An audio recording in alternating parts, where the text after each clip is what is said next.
नमस्कार मित्रों, आपका स्वागत है मेरे चैनल समराइज में। आज बात करेंगे संघियों के फैलाए उस एक झूठ की जो बार बार हमारे बीच आता रहता है तमाम सारे दावों के साथ, और वो ये कि नेहरू और कांग्रेस ने भारत की आज़ादी के बाद जब स्कूलों में भारतीय इतिहास की शिक्षा देने की बात हुई तो उससे हिंदू इतिहास को गायब कर दिया और केवल मुस्लिम इतिहास, और अगर उसको और भी खास तौर पे कहें तो मुगल इतिहास पढ़ाया। मतलब 1526 से लेकर के मोटा मोटा आप कहें 1857 तक। वैसे तो 1707 में औरंगजेब की मृत्यु के बाद मुगलिया एम्पायर बहुत कमजोर हो गया था। क्या ये सच है? इसके साथ ही वो आरोप लगाते हैं कि इसमें उनका साथ दिया रोमिला थापर और इरफान हबीब जैसे इतिहासकारों ने, वामपंथी इतिहासकारों ने। यूं कहें कि यह दावा तो इस नाम के साथ ही सीधे सीधे खारिज हो जाना चाहिए, क्योंकि रोमिला थापर जो हैं वो एंशियंट हिस्ट्री की विद्वान हैं, प्राचीन इतिहास की विद्वान हैं। उनका तो मुगलिया इतिहास से कभी कोई लेना देना ही नहीं रहा। आइए देखते हैं कि इस दावे की सच्चाई कितनी है, लेकिन उसके पहले कुछ और चीजें देख लें। भारत आजाद हुआ, भारत के नेशनल एम्ब्लम्स चुनने की बात आई। भारत का जो मोटो है, जो आदर्श वाक्य है, वो क्या है? वो है सत्यमेव जयते। सत्यमेव जयते कहां से आया? ये आया मुंडकोपनिषद से। मुंडकोपनिषद उपनिषदों में से एक महत्वपूर्ण उपनिषद है। हिंदू धर्म परंपरा के बड़े स्क्रिप्चर्स में से एक है, महत्वपूर्ण स्क्रिप्चर्स में से एक है। तो अगर नेहरू और कांग्रेस, जिनका बहुमत था, वो जो चाहे चुन सकते थे, वो सत्यमेव जयते चुन रहे हैं, इसका क्या रिश्ता हो सकता है किसी मुगल सल्तनत से? और आगे देखें, LIC को देखें, भारत के सबसे बड़े कंपनीज में से एक। 1956 में जब उसका नेशनलाइजेशन हुआ, राष्ट्रीयकरण हुआ, तब उसका मोटो चुना गया। क्या मोटो चुना गया? योगक्षेमम वहाम्यहम्। कहां से आ रहा है? गीता से। कृष्ण अर्जुन को उपदेश देते हुए कह रहे हैं कि जो लोग मुझ में विश्वास रखते हैं, मैं उनका ख्याल रखता हूं। भारत का एम्ब्लम क्या है? इंडियन स्टेट का एम्ब्लम क्या है?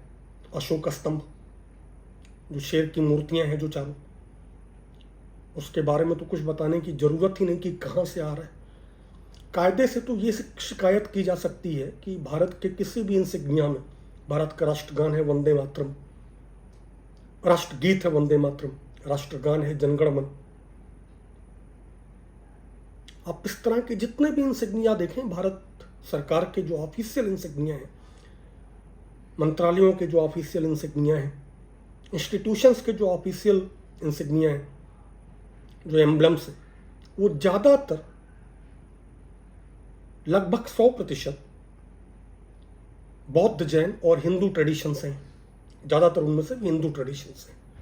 तो पहली बात तो ये दावा कि नेहरू या कांग्रेस कोई हिंदू विरोधी थे, दावा करने वालों को एक बात और समझनी चाहिए कि इनके जो पुरखे थे, इनके जो दादा नाना थे, वो भी कांग्रेस समर्थक ही थे। लेकिन खैर, उसकी क्या ही बात करें।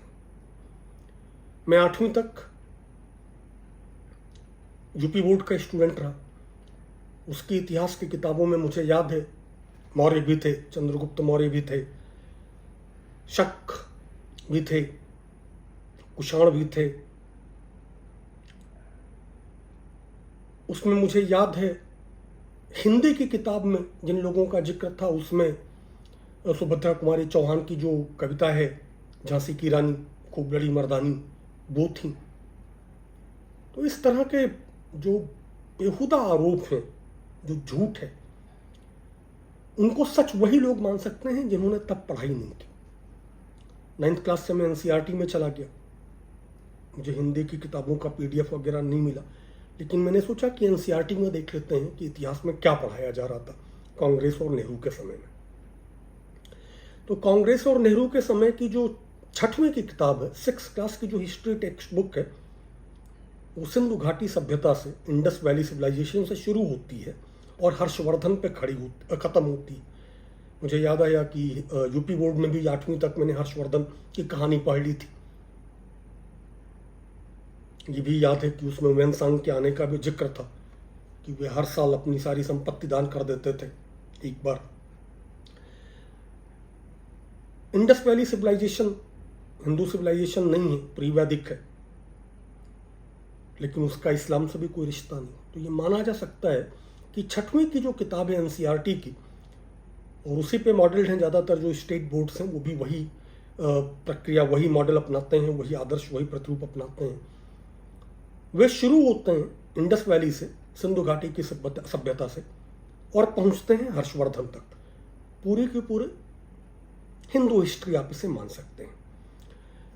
7वीं क्लास की किताब में आप घुसिए एनसीईआरटी में, वो बात करती है हर्षवर्धन के बाद जो नए राज्य उभरे हैं। पश्चिमी भारत में गुर्जर प्रतिहार, बंगाल में राष्ट्रकूट, गुजरात और राजस्थान में पाल, और दक्षिण भारत में चोल राजवंश। चोल वंश का जिक्र सबसे विस्तार में है क्योंकि वो एक बहुत बड़ा मैरीटाइम एम्पायर था, भारत के सबसे बड़े एम्पायर्स में से एक था। उसका प्रभाव इंडोनेशिया, मलेशिया, वियतनाम तक है। समुद्री व्यापार के लिए बहुत जाना जाता था। पर यहाँ पे एक बात और ठहरी है कि 7वीं की किताब भक्ति आंदोलन की भी बात करती है, क्षेत्रीय परंपराओं की बात करती है। उड़ीसा के 12वीं शताब्दी के गंग वंश के शासक राजा अनंत वर्मन ने जो पुरी में जगन्नाथ मंदिर बनवाया, उसके बाद वहाँ के राजाओं ने अपने आप को on deputation for Lord Jagannath घोषित किया कि भगवान जगन्नाथ का प्रतिनिधित्व दर्ज किया और उन्हीं के नाम पे शासन किया। ये बात एनसीईआरटी की 7th क्लास की हिस्ट्री की जो बुक है वो बाकायदा नोट करती है। इसी के किताब के 7वें चैप्टर में अगर आप जाएंगे तो उसमें आदिवासी, ट्राइबल और इंडिजीनियस और नोमैडिक समूहों का जिक्र है, और उसमें अहोम एम्पायर भी आता है। अहोम मतलब असम का एक हिंदू साम्राज्य। पृष्ठों के स्तर पे अगर आप देखें तो एनसीईआरटी मौर्य साम्राज्य को पूरे 15 पेज देती है, गुप्त वंश को 5, पल्लव और चालुक्य को 5, चोल वंश को 6, मुगल सल्तनत पूरा का पूरा केवल 15 पेज, मतलब मौर्यों के बराबर।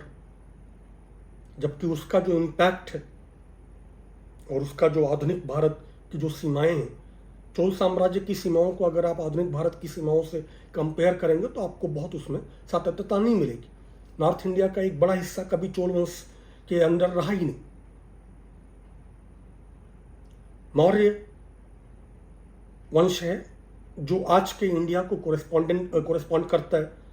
फिर उसके बाद मुगल सल्तनत है जो मोटा मोटा आज के इंडिया को, अगर हम जो दक्षिणी स्टेट्स थी, जो बहमनी एम्पायर था, विजयनगर एम्पायर था, अगर इन कुछ छोटे छोटे एम्पायर्स को छोड़ दें तो मोटा मोटा आज का जो भारत है वो उसमें आता है।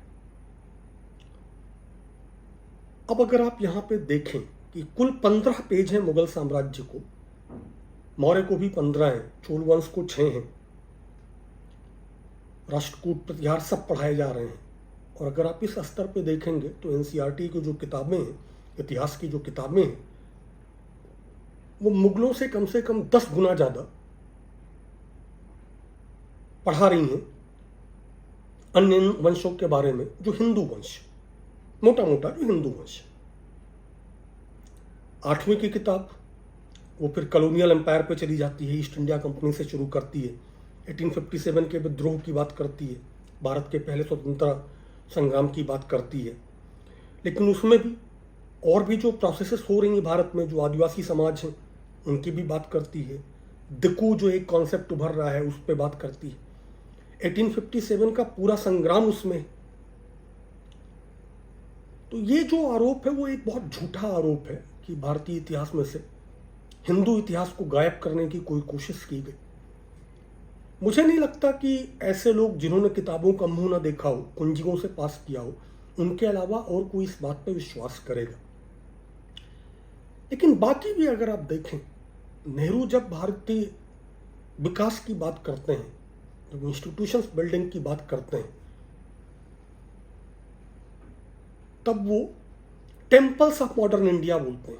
भाखड़ा नांगल बांध जो है उसको टेम्पल बोल रहे हैं, वो उसको मॉस्क नहीं बोल रहे हैं, चर्च नहीं बोल रहे हैं, साइनोगॉग नहीं बोल रहे हैं। जो भाषा वो चुन रहे हैं वो इंडिया की जो डोमिनेंट कल्चर है, जो डोमिनेंट लैंग्वेज है, जो डोमिनेंट रिलीजन है, उससे निकल रहा है, वो कहीं बाहर से नहीं निकल रहा है। कहने को मैं और बहुत कुछ बता सकता हूं, लेकिन आप बहुत आराम से निष्कर्ष निकाल सकते हैं कि अगर कोई आपको ये बोल रहा है कि नेहरू या कांग्रेस के दौर की किताबों में हिंदू इतिहास नहीं था, तो वो निरा झूठ बोल रहा है। जो आदमी बोलता है कि जो गंगा जिसके जीवन का आधार बिंदु है, जो केंद्र है, जो बार बार गंगा की बात करता है, या जो पार्टी पूरी की पूरी उसका एक धड़ा है वल्लभ भाई पटेल हैं, लाल बहादुर शास्त्री हैं, जिनको आप भाजपा और संघ भी पूजने का दावा करते हैं। मोदी जी उनके घर जाते हैं बनारस में चुनाव प्रचार के दौरान।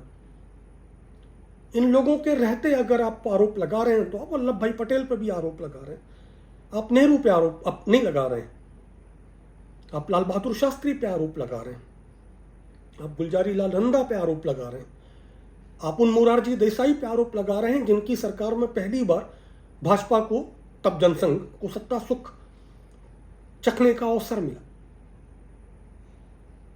लेकिन ये सब करके जो आप सबसे बड़ा नुकसान पहुंचा रहे हैं कि आप एक देश की, उसका जो सेंस ऑफ हिस्ट्री है, उसका जो इतिहास बोध है, आप उसको खराब कर रहे हो। उस इतिहास बोध को आप केवल और केवल हिंदू मुस्लिम के डोलिज्म में लाके खड़ा कर रहे हैं, उस लड़ाई पे आप उसको लाके खड़ा कर रहे हैं। और आप चाहें या ना चाहें, ये देश के लिए लॉन्ग टर्म में बहुत खतरनाक। खैर, आगे बात करेंगे अगले ऐसे ही किसी और विषय पर। तब तक के लिए फिर मिलते हैं। चैनल को सब्सक्राइब करते रहिएगा, वीडियोस को लाइक और साझा।